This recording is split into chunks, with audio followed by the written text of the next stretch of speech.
originalmente este presupuesto no iba el escalafón y ustedes han estado en una mesa de negociación donde están tocando, me imagino, una serie de disposiciones.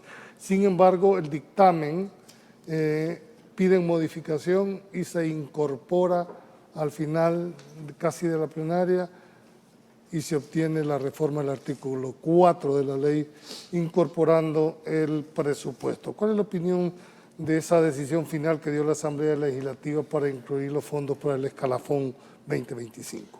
Bueno, gracias. La pregunta es bien concreta. Es obvio que había un compromiso por parte del Ministerio de Educación y de la comisionada presidencial que el escalafón magisterial, llegamos a un acuerdo en la mesa que se iba a cumplir, porque en la presentación del borrador de presupuesto inicial no iba. Entonces, cuando nosotros hicimos una propaganda, una campaña fuerte llamando a los maestros a participar a una marcha el 19 de octubre, el tema central era el cumplimiento del escalafón y la apertura de la mesa de diálogo. Esos eran los temas y por eso llamamos al magisterio a la actividad de calle que no se realizó por parte nuestra y no queremos perder tiempo hablando por qué no se hizo, ya eso lo conocemos. Entonces, en ese contexto prácticamente nosotros confiamos que se iba a cumplir el acuerdo que firmamos el 18 de octubre. Pero muchos decían que los habían timado, que los habían engañado. Claro, ahora los timados son ellos. Cuando se presenta el presupuesto, dicen ustedes, congelado el escalafón. No va el escalafón. Congelado el escalafón. Eso merecía una reacción. La reacción de nosotros en principio fue, les damos tanto tiempo para abrir una mesa de negociación y busquemos la solución a esta problemática. En efecto, yo lo he dicho en varios foros, el gobierno movió sus piezas el 18 de octubre, porque sabía que venía una resistencia, una protesta de grandes proporciones. En ese sentido, movió las piezas y se toma el acuerdo de salvar el escalafón. Cuando se toma ese acuerdo de salvar el escalafón de los docentes, nosotros tomamos el acuerdo también de no exponer a la gente en la calle. Bueno, si el objetivo era precisamente ese, ¿cuál era el sentido de la marcha? Pero lo cierto, don Julio, es que había un sector político en este país azosando a la gente para que saliera a la calle. Y nosotros dijimos en ese momento, bueno, hemos salvado el escalafón, que era la bandera principal, abrimos las posibilidades de discutir otros temas, vayámonos por aquí. El procedimiento que siguió la Asamblea Legislativa, hacerlo a última hora. Mire, es correcto. ¿No dudaron ustedes en algún momento? Es más, lo pudieron haber hecho en la primera plenaria del año 2025, que era, tal cual ellos tienen legislado en su reglamento, en el artículo 80, ellos pueden pedir la modificación del presupuesto el día y la hora que quieran. Entonces, ¿pero qué es lo que sucedió? Los que orquestaron una campaña en contra, especialmente de nosotros dos, que nos dijeron de todo. Así es. Bueno, desde el principio dijeron que nosotros nos vendimos. ¿De acuerdo? Y lo curioso es que yo ni siquiera estuve en la negociación. Esa campaña no cesó. Y esa campaña se elevó cuando se aprueba el dictamen en la comisión. Sin incluir. Ese volado reventó. Pero mire, don Julio, yo quiero destacar la irresponsabilidad de algunos diputados. Llamaron al ministro de Educación a presentar el escalafón a la Asamblea Legislativa. Él no fue, mandó al jefe financiero. No había ningún diputado de oposición para preguntarle ahí, ¿va incluido o no va incluido? Ni uno. ¿Y sabe por qué no estuvieron? Porque tenían miedo que les dijera, lo vamos a incluir, y se les caía la segunda marcha. Por eso no fueron. El día que dictaminaron en la Comisión de Hacienda y no se incluyen los fondos, tampoco hubo algún diputado de ellos. Pero en las redes estuvieron muy fueron activos. Los primeros en sacar la noticia en las redes, que nos habían timado a nosotros. Así dijo una diputada, con todo el respeto que se merece. Yo creo que los diputados, si de veras quieren ganar aprobación de la gente, Los políticos deben ser más serios, más responsables en sus actuaciones. De la sexta a la quinta es que entran estas El 11,000. No. No. En No, todo. don Julio, entendámoslo así. El escalafón nuestro, uno puede ascender de categoría al cumplir 5 años de trabajo. Entonces, en este 2025, un promedio de 11,000 a 12,000 profesores Cumplieron 5 años. van a cumplir 5, 5, 10, 15, 20 o 25, 30. Ok. Solo ellos van a tener derecho a eso. Ahora, ¿por qué aparece tan poco dinero? Sí, Mire, don Julio, nosotros lo dijimos desde un principio, yo lo dije hasta la saciedad. En el escalafón docente dije, no hay grasa, ahí hay desgracia. Porque este escalafón fue diseñado hace más de 35 años para mantener al magisterio en pobreza toda la vida. ¿Y no han Así está presentado diseñado. ustedes reformas, Claro, actualizaciones? Claro que sí. Le voy a poner un ejemplo. Nosotros al darnos cuenta que el escalafón no responde a las alzas inflacionarias de la canasta básica, hicimos la lucha y generamos por ley el artículo 33 de la ley de la carrera docente, que dice que cada 3 años Hay se que debe hacer. revisar los salarios de los profesores. ¿Sabe qué? Ya van a cumplir 6 años y no violando el artículo. Entonces, cuando al maestro se le va reconociendo cada uno de esos elementos, es que se va mejorando. Por ejemplo, le voy a poner un sencillito el ejemplo. En Honduras, un maestro gana $1,200 en la mañana, en la tarde tiene otro turno, él vuelve a ganar otros 1,200, gana 2,400 si trabaja de 7 de la mañana a 6 de la tarde. Aquí ¿Y en el país? y aquí en El ¿El mismo Salvador, ejemplo? el mismo ejemplo, el salario de un maestro de sexta categoría, $795, o 595 más los 200 adicionales, 795 en la mañana y por la tarde Igual. $200.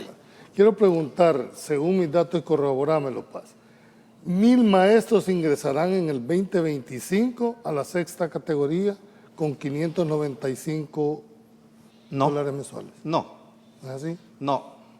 A ver, en enero del 2025, nosotros no tenemos el dato exacto cuántos van a cumplir 5 años, pero son los que cumplen 5 años los que van a empezar a ganar ya el ascenso de categoría. Mire, don Julio, el escalafón docente tiene 2 vías en este país. Una vía es el tiempo de servicio. El profesor asciende de categoría por tiempo de servicio, sin ningún Y es otro válido. requisito. Sin ningún requisito. Pero no necesariamente implica incremento o simplemente por el tiempo de servicio. tiene Exactamente derecho. por el tiempo de servicio y haberse acreditado como docente. Eso es. Esa es la tabla que yo La ando. tabla que Ajá, anda. ajá. Pero la otra vía de ascender en el escalafón es que obtengas un título de grado o de posgrado. ¿De acuerdo? Ahí tienes otro incremento, pero una sola vez en la vida. Por ejemplo, yo saqué un título de grado, voy a poner el mejor ejemplo, el que más conozco, el mío. Yo saqué un título de grado en el año 2000. A mí me incrementaron $60 en el año 2000, una vez en la vida. Me quedaron esos $60 en el salario. Entonces, esas son las 2 vías de ascender. Ahora, le repito, los que se van a amparar, o los que van a ser beneficiados con el escalafón para el próximo año, son los maestros que ingresaron en determinados tiempos y que van a cumplir 5, 10, 15, 20, 25, 30 en Ahora, todo el año. Les pregunto, normalmente el hecho de establecer el escalafón es ir adecuando, dijéramos, el salario del trabajador por aquel incremento, dijéramos, natural del costo de la vida. La inflación, sí. Hay parámetros, la inflación, la canasta básica, tanto rural como urbana. Estos incrementos o este escalafón que ustedes dicen fueron diseñados hace mucho tiempo, no tiene esa potestad, dijéramos, de poderlo ir actualizando con base a una realidad, porque de verdad, $2 millones cuando usted lo hace en la distribución, no es que sea poco, pero en realidad para el costo que hubiese tenido si esto se hubiera desbordado, creo que debería haber sido muy Es meditado. que esa es como la responsabilidad de nosotros como sindicatos, ¿verdad? Cuando hacemos propuestas. Por ejemplo, nosotros en Andes 21 de junio hemos hecho propuestas de que se debe modificar ese ascenso de categoría, ¿verdad? Que no sea cada 5 años y no cada 3 años, y que el aumento sea el 10%, y entonces en 10 categorías, 30 años, el maestro terminaría ganando un aproximado de $2.500. Y es normal, no se dispara, no va a terminar ganando 5.000, ni 4.000, ni 6.000. Bueno, pero esto ¿verdad? también hay que verlo en función de la jubilación que puede tener el maestro en un momento Pero mire, don determinado. Julio, si bien es cierto que el escalafón de nosotros nos mantiene en pobreza eternamente, ¿por qué cree que nosotros hicimos la lucha para establecer el artículo 33? Es que el artículo 33 es el que enfrenta los problemas de inflación y de costo de canasta básica. El que suspende. Y en todos los años se ha venido ¿Por qué no se ha cumpliendo. aplicado? El problema es que los funcionarios y las características de estos funcionarios es que son muy, ¿cómo diría yo? Les importa poco el marco jurídico. Nosotros hemos perdido el marco jurídico, no solo en materia educativa, en muchas cosas. El trabajo de los maestros son muy difíciles. Nosotros lo hemos dicho en reiteradas oportunidades. El presupuesto que se asigna por alumno en este país, don Julio, pasó de $25 a $7.5 mensuales por Decreció. alumno. Lo que el Estado le da a cada alumno al año, $7.50 al año. Con esa inversión, usted no va a sacar este país del sótano donde se encuentra en relación a las pruebas internacionales. Segundo, una deuda con la infraestructura escolar gravísima. Ustedes se han dado cuenta, muchas escuelas ya colapsaron. Bueno, la fueron a destruir y las empresas destruyeron las escuelas y dejaron tirados los proyectos. Hay escuelas que llevan 2, 3 años destruidas y los alumnos recibiendo clases en corredores de vecinos. Entonces, lo que sucede es que aquí, ahora ni siquiera la prensa presenta eso porque ya no los dejan entrar a tomar fotos ni cosas por el estilo. Pero la realidad que estamos viviendo es bastante complicada. Nosotros creemos que es el momento, se ha llegado el momento, de que volvamos a un consenso social para salvar la educación pública, para salvarla. No es posible. ¿Cómo nos explicamos que en el año 23, por ejemplo, teníamos 1.220.000 estudiantes y en el año 24 tenemos 1.203.000 estudiantes, o sea, 20.000 estudiantes fuera del sistema? Y uno se pregunta, ¿dónde están? No es cierto que en la negociación los sindicatos de salud no estuvieron en Es ello. que se argumentaba de que el sindicato de salud, sin haberse sentado en una mesa de negociación, sin haberse estado, habían conseguido incluso más que ustedes. Nosotros en su momento, don Julio, yo lo dije, el Ministerio de Salud tiene un pie en la negociación, dije, y el otro en la calle. ¿De acuerdo? Nosotros estábamos claros de que salud pública también iba a tener el mismo resultado que nosotros. Y nosotros lamentamos que esa marcha, que fue más aprovechada por el sector político, haya tenido más de 100 despedidos. 100 familias que se han quedado sin. Pero, ¿ustedes creen que fueron despedidos porque acompañaron la marcha? Exactamente. Es que el día siguiente, la marcha fue sábado, ¿verdad? El lunes empezaron los despidos. Entonces, queríamos dejarle claro y decirle a los analistas pues que se informen un poquito mejor, porque ellos empezaron la negociación antes que nosotros y logramos el mismo objetivo. Y termino diciendo, don Julio, el que sigamos teniendo el escalafón, tanto para salud, en los términos en que se negoció, como el de educación, es un esfuerzo que tuvo que ver con la negociación y también con la calle. Uno hay que ser honesto en esto. Julio, yo creo que la crisis, la coyuntura nos da la oportunidad. Es que yo eso se lo he planteado en la mesa al ministro. ¿Cómo ve la voluntad política? Es que por el momento yo veo que hay voluntad, y si ellos tienen voluntad y nosotros tenemos la disposición de trabajar yo creo que aquí, y el compañero Paz decía que no hay políticas públicas, porque la política pública perdura, llegue el gobierno que llegue Sí, y se mantiene, independiente. y se mantiene. Los países desarrollados Así debería tienen de ser. su política pública, pero aquí en El Salvador Bueno. no hemos tenido políticas, entonces hay que trabajar para crear, generar y construir no las tenemos políticas. ningún plan de, por decir el nombre, un plan de nación a 25, 30 años en el tema de educación para evitar precisamente que cualquier gobierno que llegue, independientemente del corte, no se varíe el rumbo. Deberíamos tenerlo. Si no se tiene, el reto que nosotros estamos en este foro esta noche es que tenemos un compromiso con la educación de este país, con el pueblo, ¿verdad? Y que aquí el compromiso no es con los políticos, con el gobierno, no, es con el pueblo salvadoreño.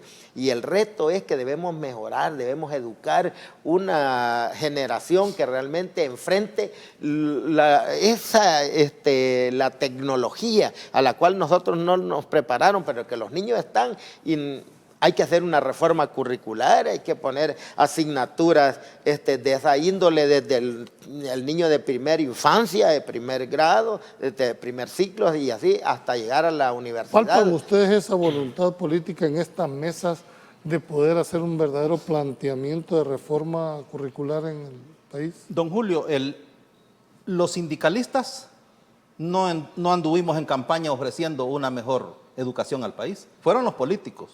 Por consiguiente, los políticos deben responderle a la sociedad. Ahora, como dice Israel, nosotros podemos ayudarles en lo que esté a nuestro alcance, pero no es la responsabilidad de nosotros. Claro, como salvadoreños estamos comprometidos, pero la responsabilidad, quienes deben tomar, como decimos, la delantera son ellos. Y mire, es lamentable, don Julio, yo no quiero dejar de tocar este punto. Es lamentable la Navidad que van a pasar esta cantidad de despedidos, hombre. Mire, eso de utilizar la supresión de plazas de manera fraudulenta, todo eso es ilegal, todo eso es ilegal. El Estado de Derecho en este país se acabó, se terminó. Hoy los trabajadores no hayan dónde reclamar sus derechos. Esa Navidad que van a pasar, especialmente esos despidos en el Ministerio de Salud, que es donde está la mayoría. Me parece a mí que es un salvajismo de parte de estos organismos internacionales poner de condición de que para que yo te preste dinero tenés que despedir 11,000 trabajadores, tenés que quitarles el escalafón a estos y a los otros. Mire, ¿por qué no empezaron quitándole la grasa a esos seguros de vida, a esos médicos, sueldos complementarios que les dan allá a ellos que se llaman gastos de representación, gasolina, vehículos? Por ahí hubiesen empezado.